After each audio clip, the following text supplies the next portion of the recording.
ఓం శ్రీ వరాహాయ నమః. ఓం నమో నారాయణాయ. భక్తితో చేసిన తపస్సు భగవంతుడిని ప్రత్యక్షం చేసిందంటే నమ్మగలరా? రైభ్య మహర్షి అశ్వశిరుని అద్భుత భక్తి గాథను తెలుసుకుందాం. అందరికీ నమస్కారం. వరాహ పురాణం పవిత్ర శ్రేణిలోకి మరోసారి స్వాగతం. గత అధ్యాయంలో అశ్వశిరుని భక్తి మహిమను తెలుసుకుందాం. ఇప్పుడు 5వ అధ్యాయంలో రైభ్య మహర్షి మరియు అశ్వశిరుని దివ్యకథను తెలుసుకుందాము. లేట్ చేయకుండా మనం వీడియోలోకి వెళ్దాం. 5వ అధ్యాయం రైభ్య అశ్వశిర కథ. అంతటా అశ్వశిరుడు, పూజ్యులైన మీరిద్దరూ నా సందేహం ఒకటి తీర్చాలి. అది తీరితే నాకు సంసార విముక్తి కలుగుతుంది అన్నాడు. అప్పుడు యోగులలో గొప్పవాడు, ధర్మాత్ముడు అయిన కపిలుడు యజ్ఞకర్తలలో శ్రేష్ఠుడైన రాజుతో ఇలా అన్నాడు. రాజా, పరమధార్మిక, నీ మనస్సులోని సందేహం ఏమిటో, నీ కోరిక ఏమిటో నాకు చెప్పు, విని తీరుస్తాను. రాజు, ముని, మోక్షం కర్మ వలన సిద్ధిస్తుందా లేక జ్ఞానం వలన?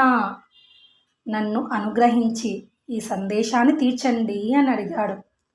అప్పుడు కపిలుడు, మహారాజా, మునుపు బ్రహ్మపుత్రుడైన రభ్యుడు వసురాజు బృహస్పతిని ప్రశ్న అడిగాడు. పూర్వం రాక్షసుడు అనే పేరున్న మునుపు కాలంలో బ్రహ్మ వంశోద్ధారకుడు, రాజశ్రేష్ఠుడు, విద్వాంసుడు, దాత అయిన వసువు అనే రాజు ఉండేవాడు. ఆ వసువు బ్రహ్మను చూడాలని ఆయన లోకానికి వెళ్ళాడు. దారిలో చైత్రరథుడు అనే విద్యాధర శ్రేష్ఠుని చూసి వసువు సంతోషంతో బ్రహ్మదేవుని కలుసుకోవడానికి అనువైన సమయం గురించి చెప్పమని అడిగాడు. ప్రస్తుతం బ్రహ్మ ఇంటిలో దేవసభ జరుగుతోందని చైత్రరథుడు చెప్పాడు.